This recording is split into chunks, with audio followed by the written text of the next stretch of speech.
ആരോഗ്യമുള്ള മനസ്സും ശരീരവുമാണ് ഒരു മനുഷ്യൻ്റെ ഏറ്റവും വലിയ സമ്പത്ത്. ആ ഉത്തമ ബോധ്യം തലമുറകൾക്ക് മുന്നേ തന്നെ നിലനിന്നിരുന്നു എന്നതിൻ്റെ ഉത്തമ ഉദാഹരണമാണ് ആയുർവേദം എന്ന വിശേഷ ചികിത്സാരീതി. പ്രകൃതിയും മനുഷ്യനുമായിട്ടുള്ള ആ സന്തുലിതാവസ്ഥ ആയുർവേദ ചര്യകളിൽ ഇന്നും ശോഭിച്ചു നിൽക്കുന്നു. ആയുർവേദ ചികിത്സാ രംഗത്ത് വേറിട്ട വൈഭവങ്ങൾ അവലംബിക്കുകയും തലമുറകൾ കൈമാറി ലഭിച്ച ആയുർവേദത്തിൻ്റെ സിദ്ധി ചോർന്നു പോകാതെ അനേകർക്ക് രോഗസൗഖ്യത്തിൻ്റെയും ജീവൻ്റെ പുതിയ പ്രതീക്ഷകൾക്ക് തിരുനാളം തെളിയിച്ചു നൽകുകയും ചെയ്ത കോട്ടയത്തിൻ്റെ മണ്ണിൽ വേരൂന്നി വളർന്ന് കാലടി മറ്റൂരിൽ പടർന്ന് പന്തലിച്ചു നിൽക്കുന്ന ജീവൻ്റെ പുതുപ്രഭ ചൊരിയുന്ന മർമ്മ ചികിത്സാരംഗത്ത് 17 വർഷങ്ങൾക്കുമേൽ തൻ്റേതായ വ്യക്തിമുദ്ര പതിപ്പിച്ച വൈദ്യൻ അനൂപ് പതിയാക്കലിൻ്റെ ജീവേശ്വര കെ രാമകൃഷ്ണ ഗുരുക്കൾ മെമ്മോറിയൽ പാരമ്പര്യ മർമ്മ ചികിത്സാ കേന്ദ്രത്തിൻ്റെ പുതിയ അധ്യായത്തിലേക്ക് നിങ്ങൾക്കേവർക്കും സ്വാഗതം.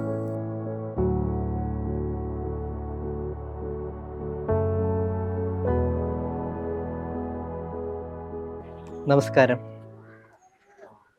ത്രിദോഷങ്ങളിലെ വാദം വർദ്ധിച്ചു വരുന്ന ഒരു സമയമാണ് ഈ വർഷകാല ഋതു എന്ന് പറയുന്നത്.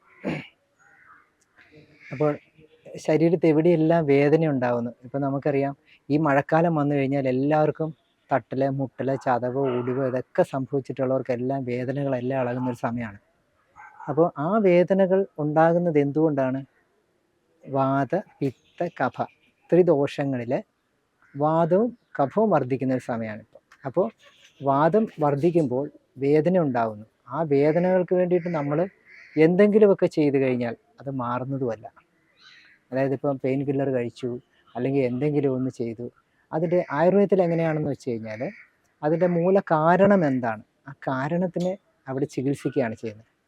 അപ്പോൾ അതിൻ്റെ കാരണങ്ങൾ, രോഗത്തിൻ്റെ കാരണങ്ങൾ അനവധിയുണ്ട്. ഇപ്പം വാദം വർദ്ധിച്ചു കഴിഞ്ഞാൽ, വികൃതമായി കഴിഞ്ഞാൽ നമ്മുടെ ശരീരത്തിൽ 80 തരം രോഗങ്ങൾ ഉണ്ടാകുന്നുവെന്ന് ആചാര്യന്മാർ പറഞ്ഞിട്ടുണ്ട്.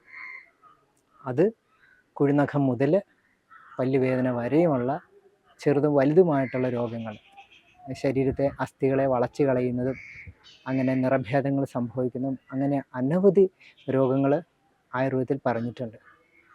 അപ്പോൾ ഈ ഒരു സമയത്ത് നമ്മൾക്ക് ഉള്ള ആഹാരം എങ്ങനെയായിരിക്കണം, അല്ലെങ്കിൽ നമ്മൾക്ക് ദിനചര്യ ഒരു തേച്ചുകുളി ആവശ്യമാണ്. കാര്യം ഇന്ന് വർഷ ഋതുവാണ്. നമ്മുടെ ഇവിടെ കേരളത്തിൽ എന്ന് പറയുമ്പോഴത്തേനും കർക്കിടകത്തിലെ വിശേഷപ്പെട്ട ചികിത്സകളെല്ലാം നടന്നുകൊണ്ടിരിക്കുന്ന സമയമാണ്. ഇപ്പോൾ നമുക്കും നടന്നുകൊണ്ടിരിക്കുന്നുണ്ട്.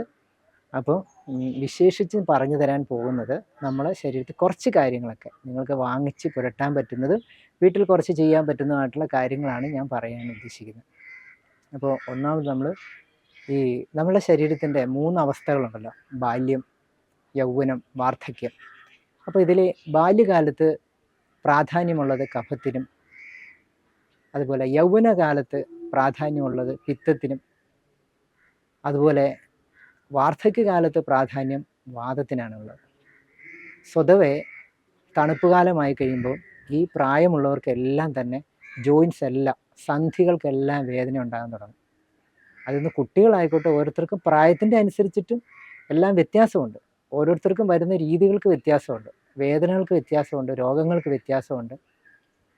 അപ്പോൾ ഇതിൽ നമ്മൾ കഴിക്കുന്ന ആഹാരം അത് ഉള്ളിലേക്ക് കടത്തിക്കൊണ്ട് പോകുന്നത് പ്രാണൻ എന്ന് പറയുന്ന വായുവാണ്, വാദമാണ്. രക്തത്തെ നന്നായിട്ട് ഒഴുക്കിക്കൊണ്ട് പോകുന്നത് വാദമാണ്. ദഹനമുണ്ടാക്കുന്ന വാദമാണ്. അതുപോലെ തന്നെ ഇതിൻ്റെ എല്ലാ വിസർജ്യങ്ങളെ പുറത്തേക്ക് കളയേണ്ടതും എല്ലാം വാദത്തിൻ്റെ കർത്തവ്യം തന്നെയാണ്. അപ്പോൾ അങ്ങനെയുള്ള ആ ശരീരത്തിൽ നല്ല രീതിയിൽ വാദത്തിൻ്റെ പ്രവർത്തനം ഉണ്ടായാൽ മാത്രമാണ് നമുക്ക് മുന്നോട്ടുള്ള ജീവിതത്തിൽ ആരോഗ്യത്തോടെ ഇരിക്കാൻ കഴിയത്തുള്ളൂ. അപ്പോൾ ഒരു 80 വയസ്സ് 90 വയസ്സ് വരെ ജീവിക്കണമെന്ന് ആഗ്രഹിക്കുന്ന ഒരു വ്യക്തിക്ക് അവൻ്റെ ജീവിത ശൈലി കൊണ്ടും ആഹാരവിഹാരങ്ങൾ കൊണ്ട് ആയുസ് നഷ്ടപ്പെടുമ്പോൾ അപ്പോൾ ഉത്തരവാദി ആരാണ്? നമ്മൾ തന്നെയാണ്.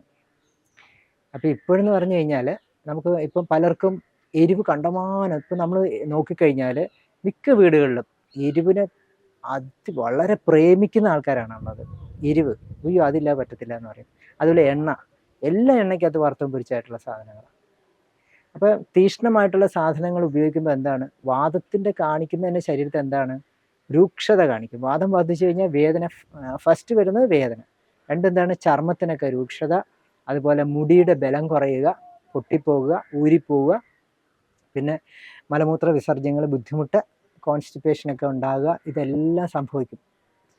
അപ്പോൾ അങ്ങനെയുള്ളപ്പോൾ നമുക്ക് ഈ ആഹാരങ്ങളെയൊക്കെ ഇപ്പോൾ ഒരു സമയത്ത് ഈ ഒരു തണുപ്പിൻ്റെ കാലത്ത് ഇതൊക്കെ ഒന്ന് മാറ്റി നിർത്തി, തണുപ്പ് കണ്ടമാനം ഫ്രിഡ്ജിൽ വെച്ചിട്ട് ഇപ്പോഴും ഫ്രിഡ്ജിൽ വെച്ച വെള്ളം മാത്രം കുടിക്കുന്ന ആൾക്കാരുണ്ട്.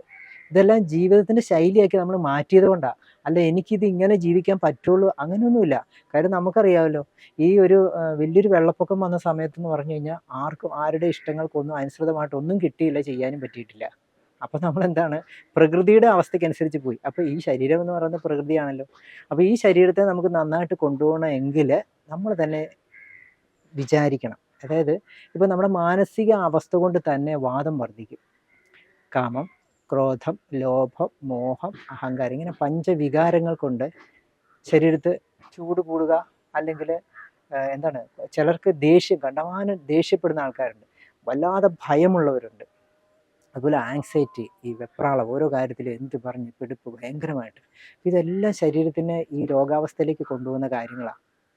അപ്പോൾ നമ്മൾ കഴിക്കുന്ന ആഹാരം കുറച്ച് നമുക്ക് ഈ എണ്ണ പദാർത്ഥങ്ങളൊക്കെ കുറയ്ക്കണം. അതോടൊപ്പം തന്നെ എണ്ണ കുറയ്ക്കണമെന്ന് പറയുമ്പോഴും വാദത്തെ എന്താ പറയുന്നത്, വാദത്തിന് ഹിതമായിട്ട് പറ്റുന്നതായിട്ടുള്ള സാധനങ്ങൾക്കകത്ത് മെയിനായിട്ട് പറയുന്നത് എന്താണ്, വാദത്തിന് തൈലം, തിലം, എള്ളിൽ നിന്നും ഉണ്ടാകുന്ന തൈലം എന്ന് പറയുന്നത് നല്ലെണ്ണ. ഈ നല്ലെണ്ണ നമ്മൾക്ക് തേച്ച് കുളിക്കാനും, അതുപോലെ ആഹാരത്തിനകത്ത് നമ്മൾ മിതമായിട്ട്, അമിതമല്ല, എല്ലാം മിതമായിരിക്കണം, മിതമായിട്ട് ഉപയോഗിക്കുന്നത് നന്നായിരിക്കും. അതുപോലെ തന്നെ ഈ ഒരു സമയത്ത് നമ്മൾ നല്ല ശുദ്ധമായിട്ടുള്ള പശുവിൻ്റെ നെയ്യില്ലേ, ആ നെയ്യൊക്കെ നമ്മളിപ്പം എന്തെങ്കിലും, ഇപ്പോൾ ദോശ ഉണ്ടാക്കുമ്പോൾ ആയിക്കോട്ടെ, അല്ലെങ്കിൽ ചപ്പാത്തി ഉണ്ടാക്കുമ്പോൾ ആയിക്കോട്ടെ, ഇനിയും അപ്പം ഉണ്ടാക്കുമ്പോൾ ആയിക്കോട്ടെ, ഏതൊരു സാധനത്തിനൊക്കെ അല്പമായിട്ട്, കണ്ടമാനം, എന്തും നമുക്ക് ആരോഗ്യം ഉണ്ടാകുമെന്ന് പറഞ്ഞിട്ട് നിറയെ കഴിക്കാൻ പാടില്ല. ഇപ്പം നമുക്കറിയാം, അനവധി സ്ഥലത്ത് നമുക്ക് അറിവുകൾ കിട്ടുന്നുണ്ട് ബദാം കഴിക്കുന്നതിനെ കുറിച്ചൊക്കെ.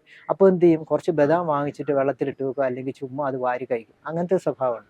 അപ്പോൾ ഏതൊരു വസ്തുവും അമിതമായിട്ട് കഴിച്ച് കഴിയുമ്പോഴത്തേനും നമുക്കിതെല്ലാം രോഗത്തിലേക്ക്, ആദ്യം നമ്മുടെ ശരീരത്തുണ്ടാകുന്ന വാദത്തിൻ്റെ ദോഷമാണ് ഉണ്ടാകുന്നത്. അപ്പോൾ വാദം വികൃതമാകുകയാണ് ചെയ്യുന്നത്. അപ്പോൾ അതിന് വേണ്ടിയിട്ട് എന്തും മിതമായിട്ട് കഴിക്കുക. അപ്പോൾ ഈ ഒരു സമയത്ത് നമ്മുടെ ശരീരത്തെ ആവശ്യം എന്താണെന്ന് വെച്ച് കഴിഞ്ഞാൽ മധുരം. മധുരം എന്ന് പറഞ്ഞാൽ അണ്ടമാൻ ലഡു വാങ്ങിച്ചു കഴിക്കുക, അതല്ല, നമ്മൾ വീട്ടിലുണ്ടാക്കുന്ന സാധാരണ പരമ്പരാഗതമായിട്ട് നമ്മൾ ചെയ്തു വരുന്ന മധുര പദാർത്ഥങ്ങളൊക്കെ നമുക്ക് കഴിക്കാം. അങ്ങനെ ചെയ്യാൻ പറ്റും. പിന്നെ അതുപോലെ തന്നെ കുറച്ച് പുളിരസമുള്ള, ഒത്തിരി അല്ല, വളരെ കുറച്ച് പുളിരസങ്ങൾ ഉപയോഗിക്കുക. അതുപോലെ തന്നെ ചവർപ്പ് രസങ്ങളുള്ള, അതിന് നമുക്ക് നെല്ലിക്കയൊക്കെ ഉപയോഗിക്കാനും, അതുപോലെ മോര് കാച്ചിയതൊക്കെ ഉപയോഗിക്കാനും ഇതൊക്കെ നല്ലതാണ്. കാര്യം ചവർപ്പ് രസങ്ങളുള്ള, അപ്പോൾ ഇങ്ങനെയുള്ള ആഹാരങ്ങൾ നമ്മൾ ഉപയോഗിക്കുന്നതായിരിക്കും. മിക്കപ്പോഴും നമ്മളിപ്പോൾ പല വീടുകളിലും നമുക്കറിയാം, ഇപ്പോൾ ഈ ഫാസ്റ്റ് ഫുഡിൻ്റെ ഒരു നല്ല ഉപയോഗമുണ്ട്. ഈ ഒരു സമയത്തൊന്ന് മാറ്റി വെച്ചു. കാര്യം എന്താണ്, നമ്മളുടെ ആയുസിനെ നിയന്ത്രിക്കുന്ന, അല്ല ആരോഗ്യത്തെ നിയന്ത്രിക്കുന്ന ആരാ, മറ്റാരുമല്ല, നമ്മൾ തന്നെയാണ്. പലരും കഴിക്കുന്ന ഇപ്പോൾ 0 ഓയിൽ ഫുഡ് കഴിക്കണമെന്ന് പറഞ്ഞിട്ട് ഓയിലേ അവോയ്ഡ് ചെയ്യുന്നുണ്ട്. അത് നല്ലതാണെങ്കിലും, പക്ഷെ നല്ല രീതിയിലുള്ള ഓയിൽ നമ്മുടെ ശരീരത്തിൽ ചെല്ലണം. അത് വാദത്തിന് ഹിതമായിട്ടുള്ള നല്ലെണ്ണ, കണ്ടമാനമല്ല, ഞാൻ നേരത്തെ പറഞ്ഞു, അല്പമായിട്ട് ഉപയോഗിക്കുക. അത് നമ്മൾ ആഹാരം കഴിക്കുന്നതിനകത്തുമൊക്കെ ഉപയോഗിക്കുക. അതുപോലെ കുഞ്ഞു പിള്ളേരെ ആണെങ്കിലും മുതിർന്നവരെയൊക്കെ ആണെങ്കിലും തേച്ച് കുളിക്കാനും ഒക്കെ ഇപ്പോൾ ഈ ഒരു സമയത്ത് ഇതെല്ലാം വളരെ നല്ലതാണ്. അതുപോലെ തന്നെ നല്ല നെയ്യ്, പശു നെയ്യ് ഉണ്ടല്ലോ, അത് ഈ പറഞ്ഞ പോലെ ആഹാരത്തിനകത്തെല്ലാം ഉപയോഗിക്കുക. പിന്നെ നമ്മൾ ഈ ഒരു മരുന്ന് കഞ്ഞിയൊക്കെ കഴിക്കുന്ന ഒരു സമയമാണല്ലോ ഇപ്പോൾ. അപ്പോൾ മരുന്ന് കഞ്ഞി എന്ന് പറയുമ്പോൾ ഇപ്പോൾ എല്ലാവരും പാക്കറ്റ് ഓരോ കടകളിലൊക്കെ ഇരിക്കുന്നതൊക്കെ വാങ്ങിക്കുന്നത് ഉപയോഗിക്കുന്നുണ്ട്. അപ്പോൾ അത് പെട്ടെന്ന് ചെയ്യാം എന്നുള്ള രീതി. പക്ഷേ ഞാൻ പറയുന്ന മറ്റൊരു രീതിയാണ്. നമുക്ക് എന്താണെന്ന് വെച്ച് കഴിഞ്ഞാൽ, നമ്മളുടെ ശരീരത്തിൻ്റെ പ്രകൃതം അനുസരിച്ചിട്ട് നമുക്ക് പറ്റുന്ന സാധനങ്ങൾ, പച്ചമരുന്നുകൾ ഇഷ്ടം പോലെ ഉണ്ട്. അതിൽ നമുക്ക് കണ്ണു അടച്ച് ഉപയോഗിക്കാവുന്ന കുറേ മരുന്നുകൾ ഞാൻ പറഞ്ഞുതരാം. അതുപോലെ ഈ തഴുതാമ, പുനർനവ എന്നുവെച്ചാൽ, പുനർനവ എന്ന് പറയുമ്പോഴത്തേലും നമ്മുടെ ശരീരത്തിൽ നശിക്കുന്നതായിട്ടുള്ള കോശങ്ങളെ പുനർനവീകരണം ചെയ്യുക എന്നുള്ളതാണ് അതിൻ്റെ ദൗത്യം. അപ്പോൾ പുനർനവ, അത് സമൂലം എടുക്കുക. അതുപോലെ വള്ളി ഒഴിഞ്ഞ, മറ്റ് ശരീരത്തുണ്ടാകുന്ന നല്ല കയ്പുള്ള ഒരു ചെടിയാണ് വള്ളി ഒഴിഞ്ഞ. അപ്പോൾ അത് കുറേശ്ശെ എടുക്കുക, അത് ഉപയോഗിക്കാം, സമൂലമായിട്ട് എടുക്കാൻ പറ്റും. പിന്നെ തുമ്പ കുടം എടുക്കാം.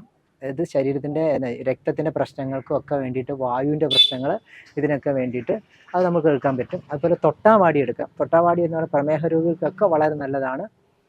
അതുപോലെ തന്നെ ചെറുപൂള എന്ന് പറയുന്ന ഈ സസ്യം, ഇങ്ങനെയുള്ള കുറച്ച് സാധനങ്ങൾ ചേർത്തിട്ട് നമുക്ക് പറ്റുന്നതായിട്ട് ഇതൊക്കെ ഇടിച്ച് പിഴിഞ്ഞ് നല്ല വൃത്തിയായിട്ട് അതിൻ്റെ ചാറെടുത്തിട്ട് എന്ത് ചെയ്യണമെന്ന് വെച്ച് കഴിഞ്ഞാൽ നല്ല ഉണക്കലരി എന്ന് പറയുമ്പോൾ അറിയാമല്ലോ.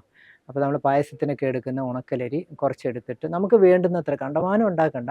അപ്പോൾ ഇതിൻ്റെ ചാറെടുത്തിട്ട് ആ ചാറിനകത്ത് ഈ അരി ഇട്ട് വെന്ത് അതിനകത്ത് വേകുന്ന സമയത്ത് നമുക്ക് കുറച്ച് ചെറുപയർ, ഒരല്പം ആശാളി, അതുപോലെ അല്പം ഉലുവ, ഇതൊക്കെ നമുക്ക് ഇടാൻ സാധിക്കും. പിന്നെ തേങ്ങാപ്പാലൊക്കെ വേണ്ടവർക്ക് ഒരല്പം ചേർത്തിട്ടൊക്കെയാണ് അത് വെന്ത് പാകമായി വരുമ്പോഴത്തേനും അങ്ങനെ എടുത്തിട്ട് ആ കഞ്ഞി അല്പമായിട്ട് കണ്ടമാനമല്ല, ഇത് ഉച്ചയ്ക്കൊന്നും അല്ല കഴിക്കേണ്ടത്. ശരിക്കും പറഞ്ഞാൽ കഞ്ഞി കഴിക്കേണ്ടത് നമ്മൾ രാവിലത്തെ സമയം തന്നെയാണ് കഴിക്കേണ്ടത്. ഉണ്ടാക്കി കഴിക്കുക എന്ന് പറയുമ്പോൾ അത് നല്ലതായിട്ട് ശരീരത്തിൽ നമ്മൾ എന്താ പറയുന്നത്, നമ്മുടെ പ്രഭാത കർമ്മങ്ങൾക്കൊക്കെ ശേഷം വന്നിട്ട് കുളിയൊക്കെ കഴിഞ്ഞ് നല്ല ഭംഗിയായിട്ട് വന്നതിന് ശേഷം ഈശ്വരൻ്റെ ഓർമ്മയിൽ ആ കഞ്ഞി നമ്മൾ കഴിക്കുമ്പോൾ അത് നമുക്ക് ദിവ്യ ഔഷധമായിട്ട് തീരുകയാണ് ചെയ്യുന്നത് ശരീരത്തിൽ. അല്ലാതെ നമ്മൾ കഴിവതും ഈ എല്ലാവർക്കും വേണ്ടിയിട്ട് ഒരൊറ്റ ഔഷധം എന്നുള്ളതല്ല, നമുക്ക് പറ്റുന്നതായിട്ട് അതൊരു വൈദ്യ നിർദ്ദേശത്തോടു കൂടി ചെയ്താലേ ഉള്ളൂ ഞാൻ ഈ പറഞ്ഞ പോലെ ചെയ്യാൻ പറ്റത്തുള്ളൂ കേട്ടോ. അതുപോലെ തന്നെ നമ്മൾ ഏറ്റവും കൂടുതൽ നമ്മുടെ ഇപ്പം ഈ കർക്കിടകത്തിലെ ചികിത്സയൊക്കെ നമ്മൾ ഏറ്റവും കൂടുതൽ ഉപയോഗിക്കുന്നതാണ് വാതമഹാതൈലം. അതായത് എൻ്റെ ആശാൻ്റെ ഒക്കെ മുൻപിൽ ഉള്ളവർ അത് ചെയ്തു വെച്ചിട്ടുള്ള തൈലമാണ്. അപ്പോൾ അത് വാദത്തിന് ഹിതമായിട്ടുള്ളതാണ്. ശരീരത്തിൻ്റെ ഏതൊരു ഭാഗത്തെ വേദനകൾക്കും എല്ലായിട്ട് അത് നമ്മൾ ഇഷ്ടംപോലെ ആൾക്കാർക്ക് അത് വളരെ ഉപയോഗപ്രദമായിട്ട് കാണുന്നുണ്ട്. അപ്പോൾ അതുപോലെ തന്നെ പിന്നെ മറ്റൊരു കാര്യം കൂടി പറയാം, നമുക്ക് വീട്ടിൽ ചെയ്യാൻ പറ്റുന്നതാണ്. ഇപ്പോൾ നമ്മൾ കഞ്ഞി കഴിക്കണമെന്ന് പറഞ്ഞില്ലേ, അപ്പോൾ ഈ കഞ്ഞിയുടെ കൂടെ കുറച്ച് കുരുമുളക്, അതിൻ്റെ കൂടെ നമുക്ക് തൊട്ട് കൂട്ടാൻ വേണ്ടി വേറെ കറികളില്ലാതെ കുരുമുളക് ഒരു സ്പൂണോളം കുരുമുളക് പൊടിച്ചെടുത്തിട്ട് അതിനകത്ത് ചെറുനാരങ്ങ ചെറുതായിട്ടൊന്ന് പിഴിയുക, ഒരു ഇന്ദുപ്പ് ഒരല്പം ചേർക്കുക, നല്ല ശുദ്ധമായിട്ടുള്ള വെളിച്ചെണ്ണയും കൂടെ യോജിപ്പിച്ച് കഴിഞ്ഞാൽ നല്ല സൂപ്പർ ഒരു ചമ്മന്തിയാണ്, ചട്നിയാണ്. ആ ചട്നി നമ്മൾ കൂട്ടിയിട്ട് കഞ്ഞി കഴിക്കുക. അപ്പോൾ നല്ല സുഖമാണ്. അത് ദഹനത്തിനുമൊക്കെ നല്ല എന്താ പറയുന്നത് പക്വമായിട്ടുള്ളൊരു സാധനമാണ്. അങ്ങനെ കഴിക്കുക. അപ്പോൾ ഈ മഴക്കാലം അല്ലെങ്കിൽ വർഷ ഋതു എന്ന് പറയുന്ന ഈ ഒരു സമയം ശരീരത്തിൻ്റെ ആരോഗ്യത്തിന് വേണ്ടിയിട്ട് ഇങ്ങനെയാണ് നമുക്ക് മാറ്റി വെക്കേണ്ടത്. അപ്പോൾ നമ്മൾ എന്താ പറയുക, ദേഷ്യപ്പെടുന്നവരാണെങ്കിലും കുറച്ച് ദേഷ്യത്തെയൊക്കെ കുറയ്ക്കുക. കാര്യം മനസ്സെന്ന് പറയുന്നത് നമുക്ക് നമ്മുടെ ആയുസ്സിനെ ആരോഗ്യത്തെ എല്ലാം നശിപ്പിക്കുന്നതാണ്. ആഹാരവും അതുപോലെ ശുദ്ധമായിരിക്കണം. നമ്മൾ കഴിവതും നമ്മൾ തന്നെ വീട്ടിൽ പാകം ചെയ്ത് കഴിക്കാൻ ശ്രമിക്കുക. പുറത്തുനിന്നുള്ള ആഹാരങ്ങൾ കഴിവതും ഒഴിവാക്കുക. നമുക്കറിയാം ഇപ്പോൾ ഈ ഒരു സമയത്തെന്ന് പറയുമ്പോഴത്തേനും പഞ്ചതത്വങ്ങളും വളരെ മോശമായിട്ടിരിക്കുന്ന ഒരു സമയമാണ്. എൻ്റെ വീഡിയോ ഇത്രയും നേരം കണ്ടുകൊണ്ടിരുന്ന നിങ്ങൾക്ക് എൻ്റെ വളരെ സ്നേഹം നിറഞ്ഞ നന്ദി. പിന്നെ അതുപോലെ തന്നെ ഇത് സബ്സ്ക്രൈബ് ചെയ്യാത്തവർ എല്ലാവരും ഈ ചാനൽ സബ്സ്ക്രൈബ് ചെയ്യണം. അതുപോലെ ഇത് കണ്ടിട്ട് നിങ്ങൾ മറ്റുള്ളവർക്ക് അയച്ചു കൊടുക്കുക, ഷെയർ ചെയ്യുക. അതുപോലെ തന്നെ കമൻറ്റ്, എന്താണോ അഭിപ്രായങ്ങളും എന്തെങ്കിലും ചോദ്യങ്ങൾ നിങ്ങൾക്കുണ്ടെങ്കിലും എന്നോട് ചോദിക്കാം. അതുപോലെ എല്ലാവരും ലൈക്ക് കൃത്യമായിട്ടും ചെയ്യണം. അപ്പോൾ വീണ്ടും കാണുന്നവരെ നമസ്കാരം, നന്ദി.